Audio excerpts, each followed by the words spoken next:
കാലം നിശ്ചലമായി യുഗപുരുഷൻ മഹിയിൽ വരവായി ഒരു നവതാരകമിത വെളിവായി കരകടലാക പ്രഭാമയമായി മണൽ കാനനമാകെ ഹിമഗണമതു പെയ്തു കുളിർന്നേ അതിലൊരു ചെറു തെന്നരണഞ്ഞേ തിരുമത് ഹരിമധുരിതമെന്നേ ഭുവി അഖിലവും കണ്ണു തുറന്നേ ഗുരുമതി 11 പിറന്നേ ഉടനടിയൊരു മിന്നലണഞ്ഞേ അതിനൊളി കതിരങ്ങൾ പരന്നേ പല നാടും നഗരവും കാടും മലനിരതോറും പടരുകയായി തിരുവീടും പരിസരം പാടും കിളിയുടെ നാദം ഉടരുകയായി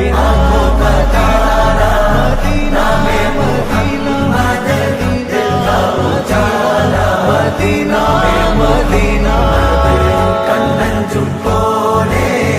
എങ്ങും പ്രകാശം കൺമണി പാഹ പിറവി വിശേഷം